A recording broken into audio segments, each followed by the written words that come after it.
Hello friends, today's our topic is corpus callosum. So before moving in the topic, that is corpus callosum, what is corpus callosum? So we have to first see the white matter of the cerebrum. The white matter, as we know, there are gray matter and white matter. The gray matter, the collection of the cell body of the neuronal cell is called as the gray matter, and the collection of the axons of the neuron or process of the neuron is called as white matter. So there are three types of the white matter lies in the central nervous system and the parts of central nervous system. The white matter, there are three type basically. वो तीन type कौन कौन से है? Number one, association fiber. This the white matter, they are the collection of the axons or collection of the nerve fiber which contains the axons, and they are, first one is the association fiber. Association fiber are the fiber which connect the different part of the cerebral hemisphere of one side only. Means जो association fibre है वो क्या करते हैं कि cerebral hemisphere either right और left, तो right cerebral hemisphere के आपस के पार्ट को कनेक्ट करने का काम करते हैं. Means they doesn't crosses from right to left और from left to right.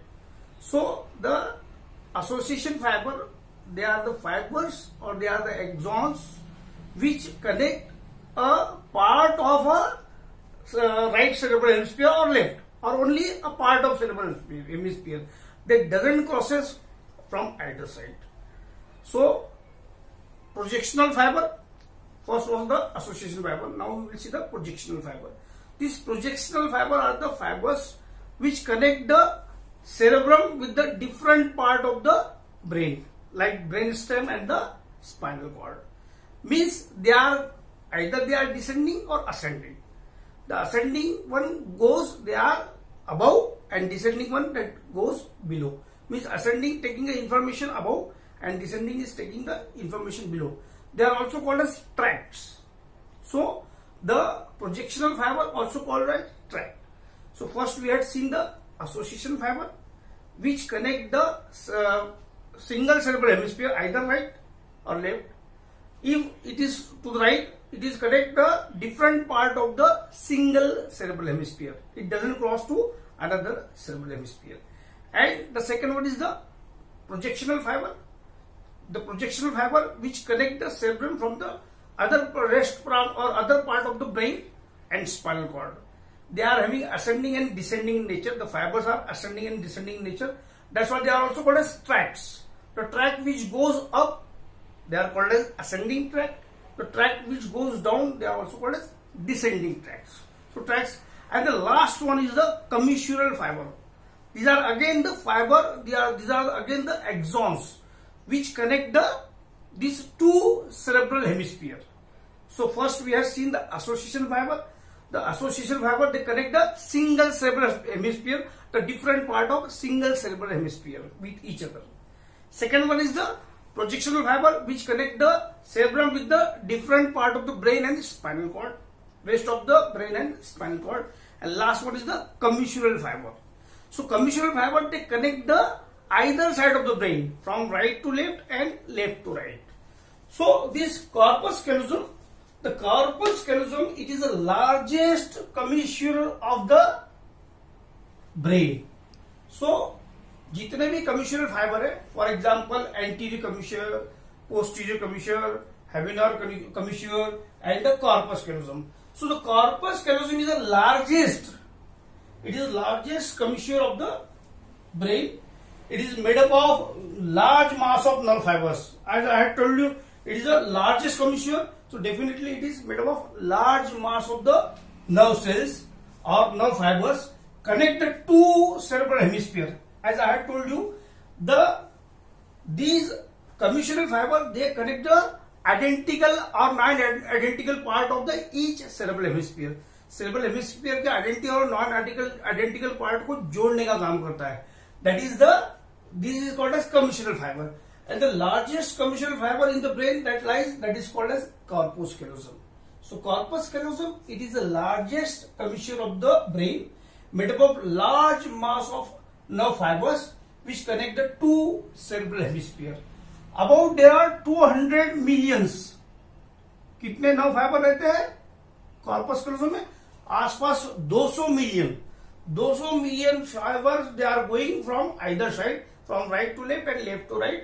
So about 200 millions of nerve fibers that lies in the corpus callosum. Now we will see the length of corpus callosum. This corpus callosum is about 10 centimeter in length.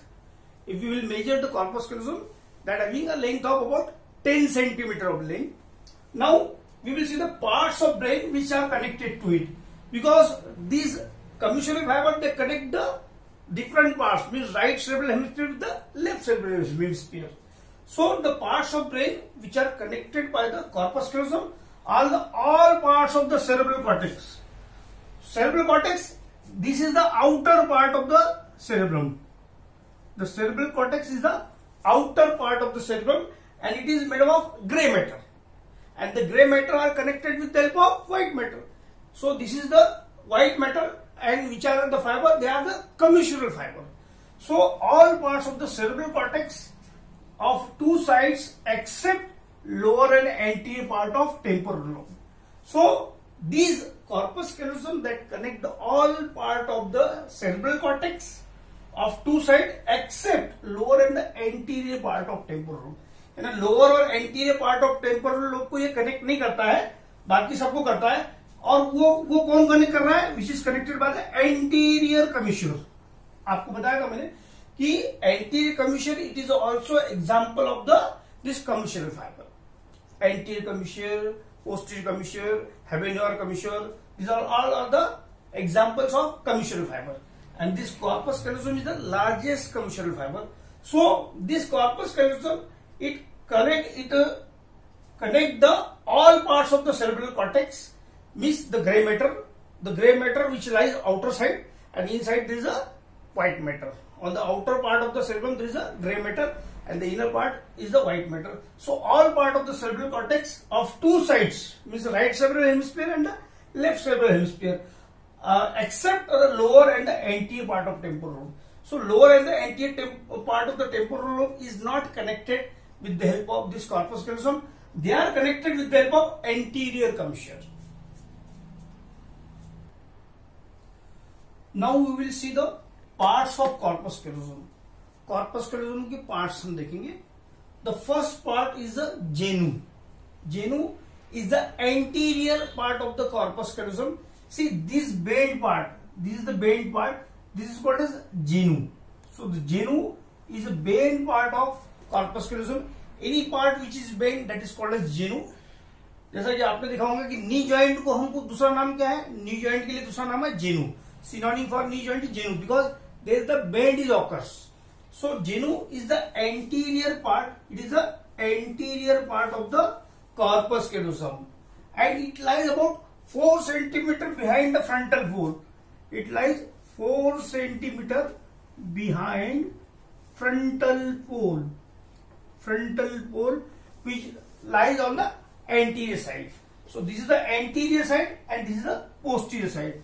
These are, we are seeing the corpus callosum from the side. This is the medial view. Medial view. Here we are separating the two cerebral hemisphere and seeing the medial view. So anteriorly this is the genu, and genu lies 4 centimeter behind the frontal pole. Frontal pole is the most anterior part of the frontal lobe. That is frontal pole. Then the rostrum. The second part is the rostrum. The rostrum, see, this is the a beak like, और जो पक्षी की चोंच के जैसा होता है. It is a shape like that of a beak.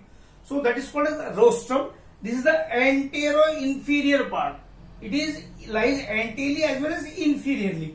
The genu lies anteriorly, so it is directed downward and backward. So the rostrum, it is a beak-like and it is directed downward and backward, and it is end by joining with the lamina terminalis. Lamina terminalis हमने देख चुका है कि third ventricle में. The lamina terminalis and the anterior commissure that forms the anterior boundary of the third ventricle. So आप वो third ventricle में जाकर देख सकते हैं क्लिक करके कि third ventricle. So this genu rostrum. The third part is the trunk. The trunk is the part which lies in between the genu and the splenium. The part which lies in between the genu anteriorly and the splenium posteriorly, that is called as trunk. This upper part of the trunk or the superior surface of the trunk, it is convex in nature, while the inferior surface is concave in nature. The trunk, which is the central part, which is also called as body, and it is lies in between the genu in front and the splenium behind. So trunk, the superior surface of trunk, that is convex and the inferior is concave, and this inferior surface, that is from the roof of the lateral ventricle. This is the area of lateral ventricle. This is area of lateral ventricle. So trunk, which is the central part, and its upper part or superior surface is convex, inferior surface is concave, and the inferior surface is related to the roof of lateral ventricle. Then the last part is the splenium. It is the most thickest part. It is the most thickest part of this corpus callosum, and this splenium that lies about 6 centimeter anterior or 6 centimeter anterior to the occipital pole. 6 centimeter anterior to the occipital pole.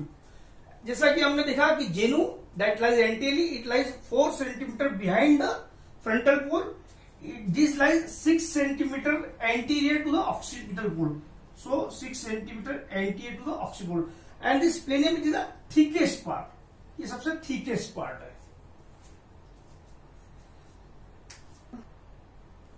Now we will see the fibers of corpus callosum. As I had told you, the corpus callosum is the largest commissural fibers, or it is the largest commissural. Commissural fiber, they are connected to identical and unidentical lobes or cerebral hemisphere. They are connecting the two identical and non-identical part of the cerebral hemisphere. Now we will see the fibers of the corpus callosum. The first one, rostrum, as we had seen, the part rostrum which is beak-like, which is directed downward and backward. This rostrum, the fibers from the rostrum that connect the orbital surface of two frontal lobes. The orbital surface of two frontal lobes is connected with the help of the fiber of rostrum, which is not seen in this figure because this is the horizontal section. This is the horizontal section which represent the fibers of the corpus callosum. So the rostrum, the fibers of rostrum that connect the orbital surface of two frontal lobes. Then the genu, as we had seen, the most anterior part is genu, which lies 4 centimeter behind the frontal pole. And this genu, the fibers of genu are the forceps minor. See, these are the forceps minor. As genu lies anteriorly, so the fibers which lies anteriorly, they are also called as forceps minor or forceps anterior. Either this fiber are called as forceps minor or forceps anterior. So these forceps minor or forceps anterior that connect the two frontal lobe, and they are the fiber which are forming the genu or anterior part, or they are derived from the genu of the corpus callosum. Now the next part, that is the splenium. See, this splenium, as we had seen, the splenium is the most posterior part of the corpus callosum, and that lies 6 centimeter anterior to the occipital pole. The most posterior pole of the cerebrum is the occipital pole. तो ये occipital pole के 6 centimeter सामने रहता है. So the fibers of the splenium are the forceps major. These are the fibers. These fibers, they are fork-like. That's why they are called as forceps. And the anterior one, which is formed by the genu, so this is called as forceps minor or forceps anterior. And the fibers of the splenium, see, this is the posterior part of the splenium. The fibers of the posterior part of the splenium is the thickest part of this corpus callosum. They are called as the forceps major. Though their fiber is long and they lie posteriorly, they are also called as forceps major or forceps posterior. So these fibers of the splenium which connect the two occipital lobe, as we had seen, the occipital lobe lies posteriorly, and this splenium is the most posterior part of the corpus callosum. So the fibers of the splenium, that is the forceps major or forceps posterior, that connected two occipital lobe, दोनों occipital lobe को connect करने का काम कौन कर रहा है? The fibers of the splenium. They are called as forceps major. As their shape is like fork and they are major, that's why it is called as forceps major. And the fibers of the genu, they are called as forceps minor. Their shape is also like that of fork and the fibers are minor or anterior. That's why forceps minor is also called as forceps anterior, while the forceps major also called as forceps posterior. Now the last one, the fibers from the trunk and the splenium, they are called as tapetum. So fibers from trunk and the splenium, they are called as tapetum. So these are the tapetum, the part which lies in between the forceps minor and the forceps major, they are called as tapetum. Now we will see the functions of corpus callosum. It is very important because it is help in coordinating the activities of the two cerebral hemisphere, as it is very important to help in the coordination of the activities of two cerebral hemisphere. दोनों cerebral hemisphere की जो activities है इनको coordinate करने के अंदर ये मदद करता है. Then it helps in transmitting the neural message between the right and left cerebral hemisphere. So how it coordinate the activity between two cerebral hemisphere? By transmitting the neural message. So it transmits the neural message between the right and left cerebral hemisphere. So it is very important because if we write with the right hand, if suppose there is any right-hander person, he write A with the right hand. So here the memory is stored in the left cerebral hemisphere. But if we tell him ki write the A with the left hand, so he can be able to write that one because it is transmitted by the neural message between the both cerebral hemisphere. So this is the example of functions, how it does the function. Now next one is the artery supply. Which artery supplies this corpus callosum? It is a very important commissural fiber or largest commissural fiber. It is supplied by the branches of anterior cerebral artery and also the branches of posterior cerebral artery. So branches of anterior and the posterior cerebral artery supplies the blood to the corpus callosum. Now we will see the applied part or applied anatomy or clinical anatomy. Agenesis. Agenesis of the corpus callosum. It is also called as, or it is also called as absence of the corpus callosum. It may be partially or complete. So agenesis means absence of corpus callosum. It may be partially or complete. So what we will see the symptoms if there is a agenesis of the corpus callosum or absence of the corpus callosum. So here there is a problem of learning, the learning ability. There is a problem in the learning ability. There is a problem in the solving the solution of the problems. So there is a problem of learning ability, problem of the solving ability, and there may be a less tone, hypotonia. There may be a less tone, that is hypotonia. So this is due to the agenesis or absence of this corpus callosum, which causes learning ability, problem solving ability, and there is a hypotonia. Now the next function, it is next applied anatomy, that is the split brain syndrome. This split brain syndrome, it is also called as callosal syndrome or also called as disconnection syndrome or sometimes also called as callosal disconnection syndrome. So split brain syndrome, it may be done surgically or it may be due to the trauma. Generally we are doing this split brain syndrome due to surgery. We are separating the both cerebral hemisphere. So we are cutting the section of corpus callosum. So if it occurs in the adult, after adult, अगर ये adult life की बात में होता है तो there is no symptom, symptomless रहेगा because both neural messages are transmitted by the both cerebral hemisphere. So there will be no problem in case of adults. But even it is occurred in the children.